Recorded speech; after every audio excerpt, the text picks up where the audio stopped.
melakukan presisi. Yang kami hormati Pak Direktur Tindak Pidana Narkoba yang dalam hal ini diwakili Pak Wadir.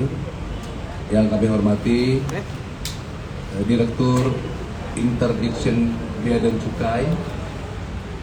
Yang kami hormati dari rekan kami dari Direktur Jenderal PAS dari Kementerian Hukum dan HAM. Yang kami hormati Pak Kanwil Dirjen Bea dan Cukai wilayah Sumatera Utara dan Kasatgas NIC, rekan-rekan penyidik, dan yang kami hormati dan kami banggakan rekan-rekan media. Hari ini kita kembali bertemu dalam acara preskon Barreskrim Polri, dalam hal ini Direktorat Tindak Pidana Narkoba, terkait dengan pengungkapan peredaran gelap narkoba, ya, di mana kali ini wilayah ataupun jaringannya adalah jaringan Malaysia, Aceh, dan Sumatera Utara. Di depan kita ada 10 tersangka yang telah diamankan, ya, di mana hal ini terungkap diawali dengan adanya informasi yang diterima oleh jajaran Direktorat Tindak Pidana Narkoba Polda Aceh di akhir Desember.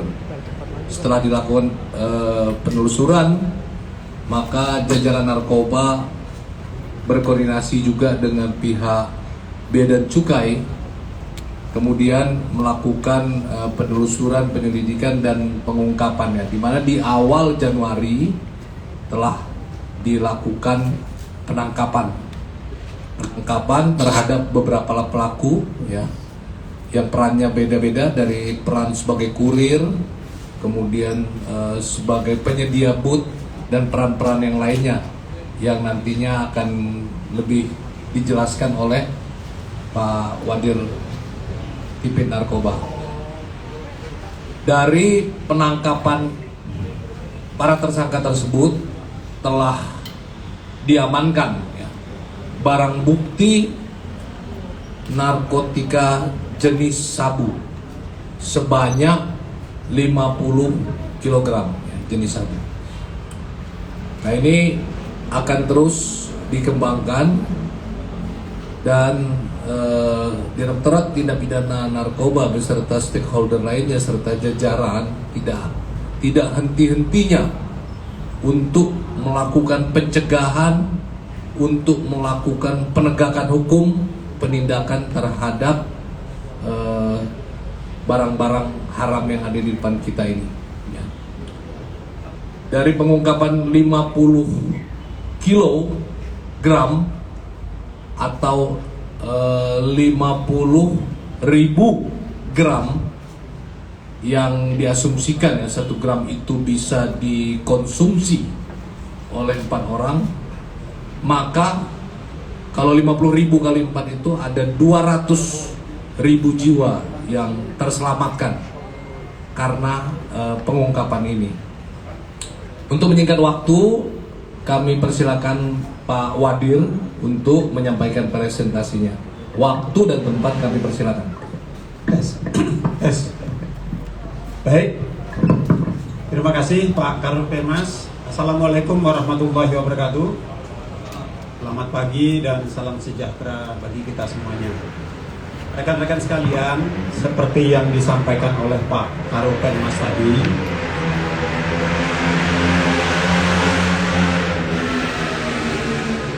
keberhasilan pengungkapan yang dilakukan oleh Direktorat Tindak Pidana Narkoba Barreskrim Polri berupa narkotika jenis sabu sebanyak 50 kg ini berawal dari informasi yang kami dapatkan pada akhir Desember 2022. Adapun informasi yang kami dapatkan adalah pada akhir Desember 2022 akan ada pengiriman narkotika jenis sabu dari Malaysia menuju ke perairan Provinsi Aceh. Berangkat dari informasi itu, rekan-rekan sekalian, kemudian tim kami bergerak ke lokasi dan melakukan koordinasi dengan teman-teman dari Direktorat Narkoba Polda Aceh, kemudian teman-teman Kanwil Bea Cukai Sumatera Utara. Dari koordinasi itu kemudian kami sepakat untuk membentuk tim gabungan. Maka tim kami bentuk, kemudian mengintensifkan kembali informasi yang kami dapatkan.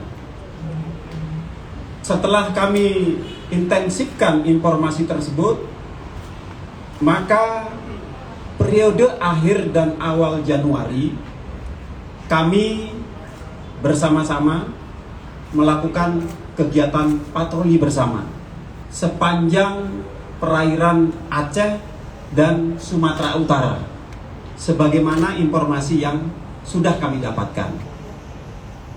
Dan alhamdulillah rekan-rekan sekalian, dari hasil penyelidikan yang kami lakukan bersama tim gabungan dari Polda Aceh, dari Kanwil Bea Cukai Sumatera Utara, pada tanggal 4 Januari kami berhasil melakukan penangkapan terhadap 3 orang tersangka yang pada saat bersamaan kami mendapatkan 50 kg sabu yang ada di mobil Honda Brio. Kemudian dari 3 tersangka yang kami sudah lakukan penangkapan, kemudian kami melakukan pendalaman sekaligus pengembangan. Dan kami dapatkan informasi bahwa 3 orang yang kami tangkap ini merupakan kurir darat. Sehingga kami ingin memastikan apa dan siapa kurir darat ini bekerja. Dalam kurun waktu yang hampir bersamaan, di sekitar TKP yang pertama tadi, di daerah Pantai Cermin Kiri, Kecamatan Pantai Cermin, Kabupaten Serdang Bedagai, kami juga melakukan penangkapan terhadap 3 orang tersangka yang kemudian dari hasil pemeriksaan dan interogasi yang kami lakukan, 3 orang ini merupakan kurir laut. Hingga di TKP pertama kami dapatkan 3 tersangka, TKP kedua yang tidak jauh dari TKP pertama itu kami dapatkan 3 tersangka juga yang kami identifikasi sebagai kurir laut. Kemudian kami kembangkan lagi rekan-rekan sekalian, dari 3 tersangka ini kemudian kami mendapatkan informasi bahwa kurir darat atas nama Irwan, kemudian Edi Saputra dan Fitra, kami mendapatkan informasi bahwa mereka diperintah oleh seseorang yang bernama X. Dari pengembangan rekan-rekan sekalian, kemudian kami berhasil juga melakukan penangkapan terhadap seseorang bernama Usman, yang kita lakukan penangkapan di daerah Lok Semawe, yaitu di daerah Provinsi Aceh. Itu tim yang menangkap yang ada di Aceh. Dari tersangka Usman kemudian kami mengembangkan kembali rekan-rekan sekalian, dan kami dapatkan tersangka atas nama Reza. Dari Reza kemudian kami kembangkan lagi ke tersangka atas nama Heri Setiawan, dan terakhir kepada Zulkifli. Sehingga total tersangka yang sudah kami lakukan penangkapan berjumlah 10 orang. Rekan-rekan sekalian, apa yang kami lakukan tidak bisa bekerja sendiri. Kami butuh bantuan dari teman-teman Bea Cukai, teman-teman Polda setempat, termasuk juga teman-teman dari Dirjen Pas untuk mengungkap peredaran narkotika yang ada di Indonesia. Mustahil Polri sendiri bekerja sendiri untuk mengungkap jaringan ini. Kami berkolaborasi, kami bekerja sama dengan Dirjen Pas, dengan Bea Cukai, dengan Polda setempat untuk mengungkap jaringan ini, sehingga kami berhasil mengungkap 50 kg sabu. Dari 10 tersangka tadi, rekan-rekan sekalian, barang bukti yang sudah kami amankan itu 50 kg sabu, kemudian 1 unit mobil merek Brio warna abu-abu BK 1520 OG, kemudian 1 unit bot Poskadon dan alat komunikasi. Adapun modus operandi yang dilakukan oleh para tersangka ini, mereka melakukan penyelundupan narkotika dari Malaysia melalui perairan ke perairan Aceh dan Sumatera Utara dengan memanfaatkan jasa kurir untuk mengambil dan mengirimkan narkotika kepada pemesannya. Itu modus operandi yang mereka lakukan untuk menyelundupkan narkotika masuk ke wilayah Indonesia. Dari konstruksi yang sudah kami sampaikan tadi, kami menerapkan pasal terhadap 10 orang tersangka ini dengan pasal primernya adalah pasal 114 ayat 2 junto pasal 132 ayat 1 Undang-Undang Nomor 35 tahun 2009 tentang narkotika. Kemudian subsidiarnya pasal 112 ayat 2 junto 132 ayat 2 Undang-Undang Nomor 35 tahun 2009 dengan ancaman pidana untuk pasal 114-nya pidana mati seumur hidup. Kemudian ancaman pidana untuk subsidiarnya adalah penjara seumur hidup, pidana paling singkat 5 tahun dan paling lama 20 tahun. Kemudian apakah teman-teman tim gabungan yang sudah kami sebutkan tadi apakah berhenti sampai di sini? Kami terus akan bekerja rekan-rekan sekalian untuk mengembangkan, karena ada beberapa yang menjadi target kami yang saat ini masih belum terungkap. Itu menjadi PR dan tugas kami untuk mengungkapkan semuanya. Itu rekan-rekan sekalian terkait dengan kronologis pengungkapan perkara penyelundupan narkotika jaringan Malaysia, Aceh, dan Medan. Untuk peran masing-masing nanti kami sampaikan bahwa ada yang berperan sebagai kurir darat, ada yang berperan sebagai kurir laut, ada yang berperan sebagai pencari tekong dan penyedia bot. Kemudian juga ada yang berperan sebagai kurir. Itu yang dapat kami sampaikan rekan-rekan sekalian. Terima kasih. Kami kembalikan kepada Pak Karo Penmas. Kami persilakan. Baik, terima kasih Pak Jayadi, Wadir Tipin Narkoba. Selanjutnya kami persilakan Pak Sarip, Direktur Interdiction Narkotika dari Bea Cukai. Silakan Pak Sarip.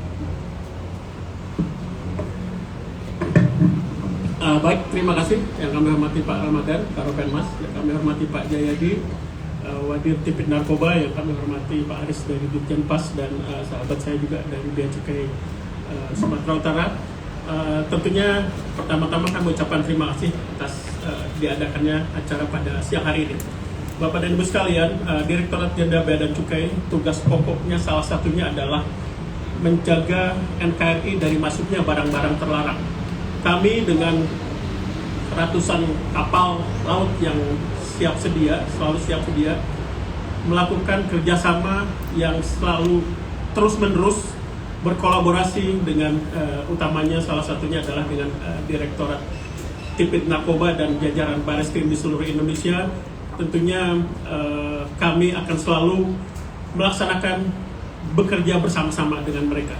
Dan tentunya di dalam hal ini kami mensupport, mendukung setiap operasi penangkapan, pengejaran narkotika yang masuk ke dalam wilayah kita. Dalam kasus yang sekarang, kita melakukan kerjasama, menyiapkan tim bersama-sama dipimpin oleh rekan-rekan dari Bareskrim, tim laut, ada tim darat, dan juga ada analis yang juga bergabung. Dan ini adalah hasil daripada pengungkapan yang kita laksanakan secara bersama-sama. Dan dapat kami sampaikan bahwa sepanjang tahun 2022, Direktorat Jenderal Bea dan Cukai sudah berhasil menegah sekitar hampir 6 ton sabu yang masuk ke Indonesia, sebagian besar dengan teman-teman dari Bareskrim ini. Dan kami akan terus bekerja bersama-sama, memperkuat sinergi sehingga barang-barang seperti ini tidak masuk ke dalam Indonesia, ke negara Kesatuan Republik Indonesia ini. Dan Bapak dan Ibu sekalian, dengan berhasilnya menahan masuknya barang-barang ini, tentunya dari sisi kita, selain kita menyelamatkan jiwa bangsa, menyelamatkan masyarakat Indonesia dari narkotika, juga kita melakukan penghematan dari sisi pengeluaran negara. Karena apabila barang-barang ini masuk dan dikonsumsi, ini dengan 50 kilo saja 200.000 orang yang harus direhabilitasi, dan itu bukan biaya sedikit. Sehingga kita memberikan peran di dalam hal ini adalah selain mencegah masuknya barang-barang terlarang, mencegah masyarakat kita diracuni oleh narkotika ini, juga kita melakukan penghematan negara dari sisi biaya rehabilitasi. Dan tentunya kegiatan seperti ini akan terus kami lakukan. Kami berkoordinasi dengan sangat-sangat baik dengan teman-teman dari Tipid Narkoba dan akan selalu berusaha terus menjaga Indonesia dari masuknya barang-barang terlarang. Mungkin tadi saya kira semua sudah dijelaskan cukup rinci oleh Pak Jayadi, dan apabila masih ada pertanyaan, tentunya rekan kami dari lapangan juga dari Kanwil Sumut bisa memberikan tambahan belakangan setelah ini. Kami kembalikan kepada Pak Karopenmas. Terima kasih. Terima kasih Pak Sarip. Selanjutnya kami persilakan Pak Aris, Direktur Keamanan dan Ketertiban Ditjenpas. Waktu dan tempat kami persilakan.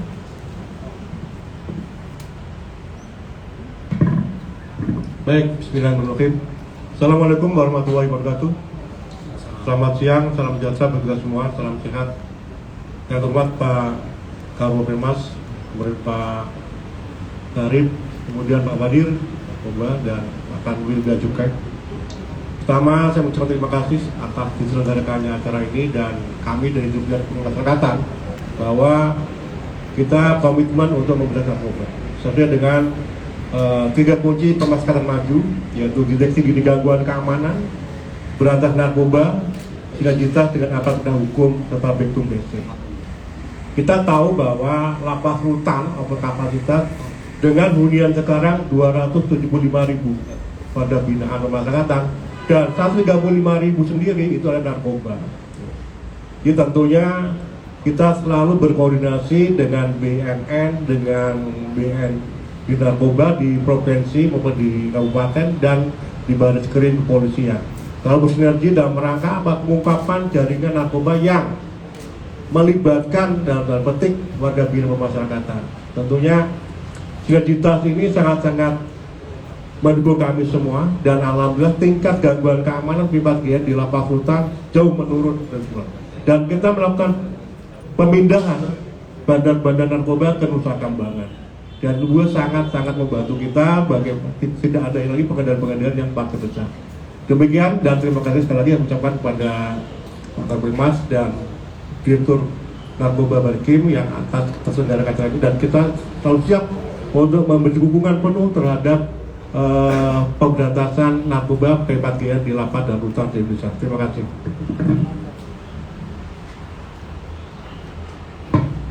Baik, terima kasih Pak Aris. Selanjutnya kami persilakan rekan-rekan media, bila ada yang kurang jelas dari yang telah dijelaskan, waktu dan tempat kami persilakan.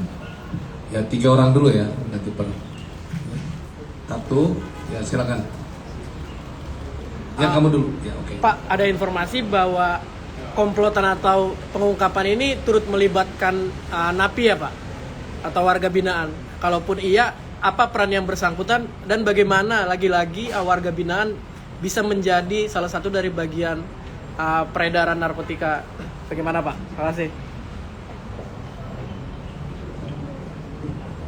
Pak Wadir dulu yang jawab. Silakan Pak Wadir. Atau biar 3 kali. Gimana langsung 3 pertanyaan ya? Langsung 1, 3 ya Pak. yang kedua. Oke, silakan.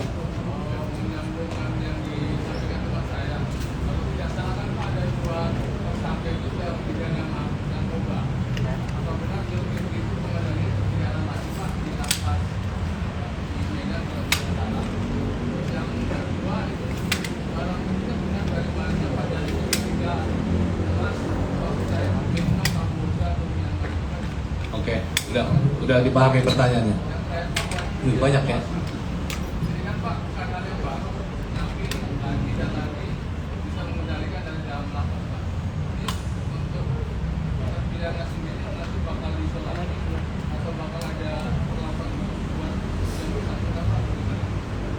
Baik ya, 2. Satu lagi. Ya Mbak Laili. Gak kedengeran, maskernya dibuka gak apa-apa Mbak.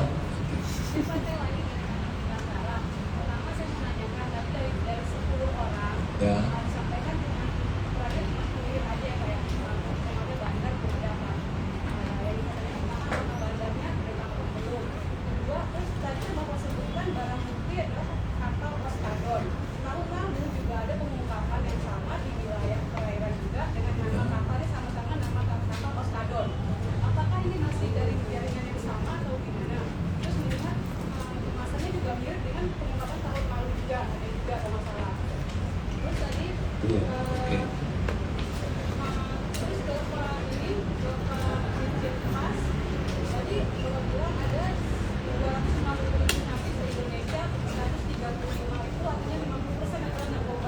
Ya. Dari 50% narkoba itu Pak, kita Pak, ininya kegiatannya bandar kan, tadi bandar bodong yang itu Nusa Kambangan, itu bandar atau pengedar atau pemakai? Jadi Pak, kasih. Baik ya, 3 dulu ya. Kami berikan kesempatan untuk Pak Wadir dulu menjawab. Baik, terima kasih. Akan kami jawab. Pertanyaan pertama hampir sama dengan pertanyaan yang kedua terkait keterlibatan tersangka yang dalam tanda kutip berstatus sebagai warga binaan atau napi. Betul, jadi ada 2 yang kita berhasil ungkap atas kerjasama Direktorat Tindak Pidana Narkoba Bareskrim Polri dengan Ditjen Pas. Jadi kalau tidak ada kerjasama ini, kemungkinan kami juga tidak bisa mengungkap secara tuntas. Sekali lagi kami mengucapkan terima kasih kepada Pak Ditjen Pas sehingga perkara ini bisa kami ungkap. Ada 2, yaitu atas nama Zulkifli yang tadi disampaikan, yang perkaranya narkoba divonis hukuman mati. Kemudian terkait dengan barang bukti, rekan-rekan sekalian, belum ada pergeseran asal narkotika jenis sabu yang masuk ke Indonesia. Hasil identifikasi yang kami lakukan dalam 1 tahun terakhir, evaluasi kami, dugaan kami bahwa narkotika ini berasal dari Golden Triangle, yaitu terutama dari Myanmar, kemudian dari Thailand, kemudian masuk ke Malaysia dan masuk ke wilayah Indonesia melalui perairan Aceh, Sumatera Utara, ataupun perairan Riau, yang kemudian seperti rekan-rekan lihat di depan, kemasannya hampir sama dengan pengungkapan-pengungkapan yang kita lakukan beberapa waktu yang lalu, terutama 2 atau 3 tahun terakhir. Sehingga kami bersimpulan untuk sementara belum ada pergeseran asal barang narkotika ini dari mana selain dari Golden Triangle. Itu yang kami sampaikan. Kemudian untuk pertanyaan yang ketiga, kapal Oskadon. Jadi kapal Oskadon itu kalau di wilayah Aceh, di wilayah Sumatera Utara, itu sebutan. Jadi ada kapal-kapal nelayan, kapal-kapal kecil yang bentuknya seperti kerucut, mereka menyebutkan sebagai kapal Oskadon.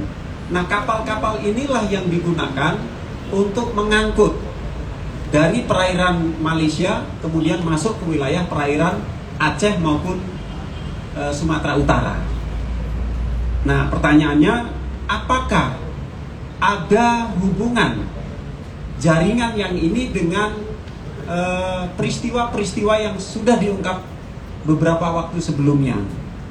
Hasil yang kami lakukan investigasi terkait dengan perkara yang kami tangani, sampai sekarang belum ada kaitannya dengan yang lalu, yang sebelum-sebelumnya. Tetapi kalau diidentifikasi dari jenis kapal, selalu mereka menggunakan kapal jenis yang sama, yaitu jenis Oskadon. Tetapi jaringannya tidak terkait dengan jaringan ini. Mereka tersendiri, dan tersendiri, gitu ya. Terkait dengan barang bukti yang sama seperti yang kami sampaikan tadi, belum ada pergeseran. Barang ini berasal dari Golden Triangle. Terima kasih. Terima kasih Pak Wadir. Silakan Pak Direktur untuk menjawab. Baik, terima kasih atas atensinya terhadap lapak hutan Indonesia. Kita sampaikan bahwa ada memang 2 warga binaan terlibat. Peran dia sebagai apa? Kadang-kadang dia sebagai pencari tenaga di luar. Modalnya modal handphone. Makanya kita komitmen selalu meningkatkan satu partner internal di lapas rutan, lalu penggeledahan kamar hunian, tes urin, itu kita lakukan terus. Kita akui isi 270.000 orang di lapas rutan kita, 125.000 kasus narkoba, kita tidak memungkiri masih ada mereka yang pakai, masih ada. Nah, tapi perlu saya sampaikan bahwa dalam akhir tahun kemarin sampai Januari banyak penyeludupan ke dalam lapas melalui kunjungan, melalui bahan makanan, melalui drone yang diseludupkan di dalam lapas dan rutan. Dan alhamdulillah petugas kita selalu siaga sehingga banyaknya digagalkan. Ya. Itu yang kita lakukan. Ya. Kita tidak melakukan pembiaran terhadap itu. Kemudian dari mereka yang bandar, kita pindahkan ke lapas Nusa Kambangan untuk memutus jaringan. Tapi seperti kata yang kita bilang Pak Wadir tadi, narkoba ini sangat-sangat kompleks, melibatkan semua aspek dimasuki dari yang bekerja, pegawai negeri, TNI, Polri maupun yang lain, semua dimasuki. Jadi kita juga seperti saya sampaikan bagaimana wujud masyarakat maju tadi, deteksi di gangguan keamanan tadi, maka deteksi terhadap peran-peran peluang-peluang masuknya barang itu. Berantas narkoba, kita kerjasama dengan BNN, dengan di narkoba, dengan yang di daerah itu, BNK maupun BNP maupun dari Polres dan keamanan. Dari 135.000 tadi, berapa Pak pengedar, berapa Pak bandar, berapa kurir? Banyak pemakainya. Maka melalui undang-undang yang revisi undang-undang narkotika, mudah-mudahan mereka yang memakai itu direhab di luar, dilakukan rehab di panti-panti rehab yang ada di Lido maupun di lain. Nah, sekarang bagaimana pelaksanaannya? Ya, kita masih melakukan kajian-kajian itu. Jadi kita akui kita masih perlu melakukan langkah-langkah bagaimana kita mencegah terjadi penyelundupan narkoba dalam lapas maupun handphone yang ada dalam lapas dalam hal untuk mengendalikan narkoba. Jadi demikian Mas, terima kasih. Kalau prosentasenya kita ganti dari putusan pengadilan.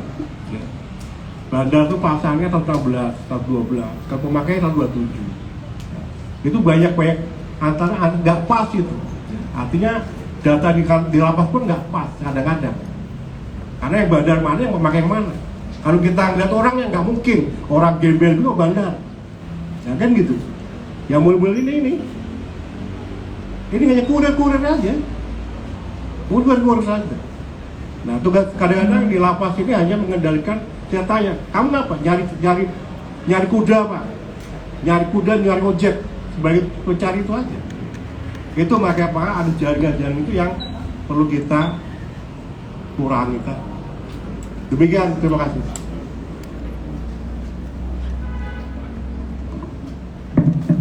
Baik teman-teman, kita kasih kesempatan 3 pertanyaan lagi ya. Mudah-mudahan 3 pertanyaan ini bisa mewakili dari rekan-rekan yang lain. Silakan. Atau cukup ya? Cukup. Cukup jelas. Baik, kalau cukup, saya ucapkan terima kasih. Kita tutup. Ya, tutup, habis itu kita foto ya. Kita tutup. Wassalamualaikum warahmatullahi wabarakatuh.